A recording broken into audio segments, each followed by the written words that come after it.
नमस्कार। कर्क राशि पर अगले 5-6 मिनट विस्तार से चर्चा इस बात पर की जाएगी कि आने वाले कुछ दिनों के लिए राहु का ट्रांजिट मोशन में शनि के नक्षत्र के ऊपर से, ध्यान देना, शनि के नक्षत्र के ऊपर से ट्रांजिट करना और 188 दिन के लिए। इसी के साथ साथ आपका सरोकार इस वीडियो से इसलिए है, चाहे आप कर्क राशि के हैं या कर्क लग्न के हैं, आपके जो भाग्य स्थान है उसका स्वामी है, उसका लॉर्ड गुरु बृहस्पति है। ऐसी स्थिति में जब 119 दिन के लिए बृहस्पति का रेट्रोग्रेड मोशन में वक्र गति में होना क्या कहलाता है, क्या मायने हैं इसके, इस बात का सरोकार पूरा का पूरा कर्क लगन और कर्क राशि के लिए है। साथ ही साथ अन्य और भी 9 ग्रहों की भूमिका को नजरअंदाज नहीं कर सकते, क्योंकि हर ग्रह का रिलेशन एक दूसरे के साथ कनेक्ट अप होता है, कनेक्टेड रहता है। कहीं दृष्टि के रूप में, कहीं स्वामी है कोई किसी स्थान का, कहीं दृष्टि डाल रहे हैं। इस प्रकार ऐसी पोजीशन को देखकर आप ये कह सकते हैं कि रेट्रोग्रेड बृहस्पति और इस शनि के 188 दिन के जो कार्यकाल है किसका, उत्तरा भाद्रपद नक्षत्र के ऊपर से परिभ्रमण का काल, तथा आपके भाग्य स्थान पर ही होगा वो जो राहु का संचरण और संक्रमण। कर्क लगन कर्क राशि को आप देखिए, ये वीडियो उनके लिए है जिनको पूरी नॉलेज है, जिनको बेसिक जानकारी है।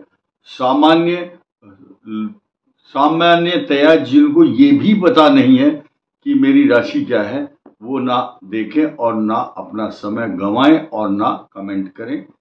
सिर्फ वही लोग जो बहुत अच्छी जानकारी रखते हैं उनके लिए ये वीडियो है, कर्क लगन कर्क राशि। तो बात हम कर रहे हैं कि आपके भाग्य स्थान, your 9th house is Pisces, मीन राशि है वहां पर। अब वहां उत्तरा भाद्रपद नक्षत्र का तीन नक्षत्रों से रिलेशन रहता है। कैसे कि 3 या 2.5 या 2.25 इस तरह से 2.25 नक्षत्रों से मिलकर के एक राशि बनती है। तो पूर्वा भाद्रपद नक्षत्र की ओर रुख किया हुआ है किसने, शनि ने। पहले 4 चरण रेवती के भुगत करके वापस आ गए हैं कि रेट्रोग्रेड चल रहे हैं। वो रेवती से अब नया घर, नया नक्षत्र चुन लिया है, वो है उत्तरा भाद्रपद। ये सैटर्न प्लेनेट का हाउस है और उसके ऊपर से राहु का संक्रमण और संचरण होता है। राहु अपने आप में मायावी ग्रह है, इसकी कोई आकृति नहीं है, इसका कोई खगोलीय पिंड नहीं है, आप इसका फोटो नहीं खींच सकते। कोई भी उपग्रह आपने कभी आज तक नहीं सुना होगा कि कोई एक सैटेलाइट भारत ने या नासा ने छोड़ी है और वो राहु ग्रह के ऊपर जाकर के स्थापित हो गई है, नहीं।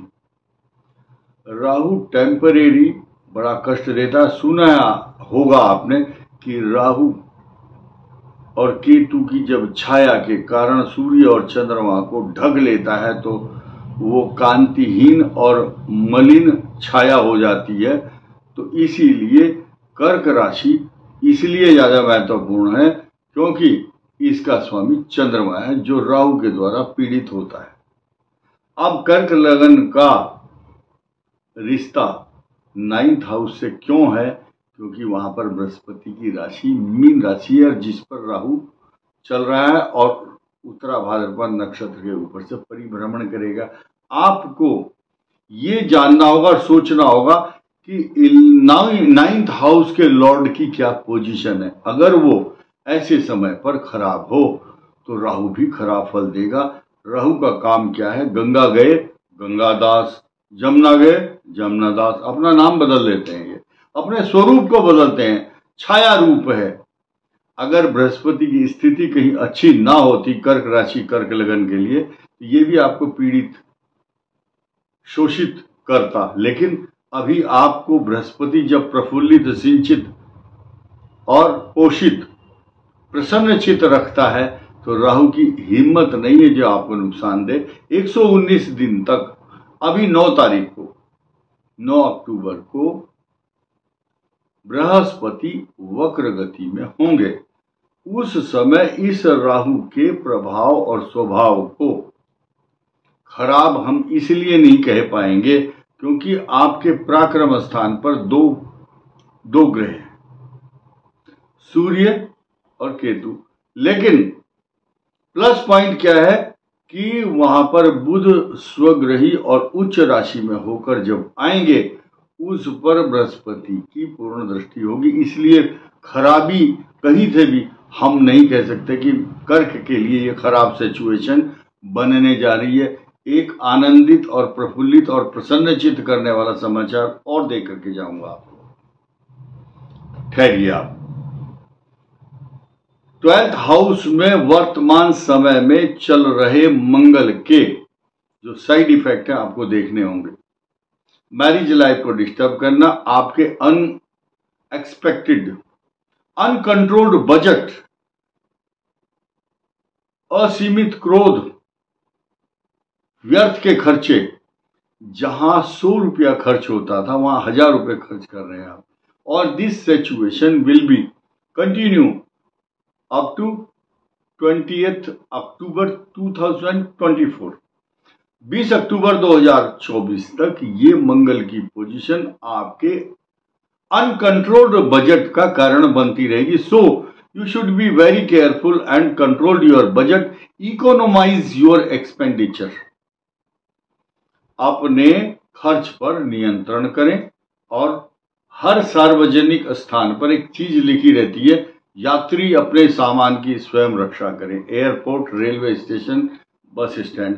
तो 12th हाउस में जब मंगल रहेगा तो आपको खर्च भी कराएगा, आपकी एनर्जेटिक जो पावर है उसको वेस्ट जाने देता है, व्यर्थ ऊर्जा गंवा देता है मनुष्य।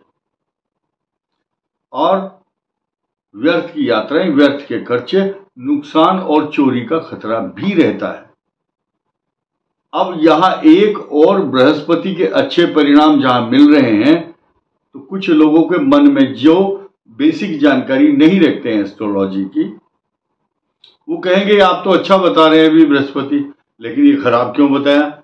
हर ग्रह का काम अलग अलग है, सबका पोर्टफोलियो अलग अलग होता है। पोर्टफोलियो के साथ साथ सबके एक्शन, दृष्टि तथा स्थान का अलग अलग प्रभाव होता है। जैसे कि पराक्रम की वृद्धि करने वाला सूर्य, बुध और केतु का कॉम्बिनेशन आपके 3rd हाउस में है, this is good for you. तो कुल मिलाकर के अगर बृहस्पति की जो पोटेंसी है या उसकी शक्ति है, आप क्या है, 6ठा भाव भले ही है आपका, लेकिन भाग्य स्थान को नकार नहीं सकते। उसका स्वामी त्रिकोण भाव में, एकादश भाव में सशक्त, ज्योतिष शास्त्र में एक ही स्थान सबसे अच्छा बताया गया, वह 11th हाउस सबसे ज्यादा पावरफुल मानते हैं, वहीं पर जुपिटर है। तो अब आपको ज्यादा एंग्जाइटी, तनाव रखने की आवश्यकता नहीं है, क्योंकि भले ही आपका अष्टम शनि की ढैया चल रही है आपकी, सबको मालूम है। लेकिन जिस अच्छी बात की मैं आपको वेट करा रहा हूं वो ये है, कर्क राशि और कर्क लगन पर नीच राशि का चंद्रमा होता है। चंद्रमा की कर्क राशि तात्कालिक और नैसर्गिक मित्रता होती है। मैंने कई बार कहा है और कई वीडियो भी बनाए हैं और पुस्तक भी हमने लिखी है ज्योतिष शास्त्र पर, उसमें बताया गया है। आप बुद्धिजीवी लोग हैं, आप सर्च कर सकते हैं पिछले वर्ष नीच राशि के मंगल का फल क्या होता है, उसको सकारात्मक भाव से प्रस्तुत किया था। लेकिन यहां समीकरण अलग है। इस वर्ष शनि कहां है? कुंभ राशि पर है। अब मंगल ग्रह की अष्टम मारक दृष्टि शनि पर होगी। ये बात अलग है कि आप व्यथित, पीड़ित, अंदर से क्रोध, अशांति, कबूतर या तोता जैसे पिंजरे में बंद रहता है, सब कुछ सशक्त है, मजबूत है, लेकिन विवश हैं, कर नहीं पा रहे कुछ। ऐसी सिचुएशन शनि अष्टम होने के कारण बनती है। 20 अक्टूबर के बाद कर्क में मंगल आएगा और बहुत दिन रहेगा, लेकिन उसका स्वभाव देखिए, फिर दोबारा रेट्रोग्रेड होगा अगले साल 2025 में भी। तो ये आंख मिचौनी का जो खेल है मंगल का, मिथुन और कर्क का, ये आपके लिए जिन की कुंडलियों के अंदर अगर मंगल के नकारात्मक प्रभाव बाई बर्थ हैं तो उनको सोचना है। ये आपको इसके दुष्प्रभाव और दुष्परिणाम गोचर में तब देखने को मिलेंगे जब कि आपकी कुंडली में पहले से ही बाई बर्थ पाप ग्रहों का संक्रमण और संचरण या स्थापित रहा होगा। इस वीडियो में इतना ही। धन्यवाद। नमस्कार।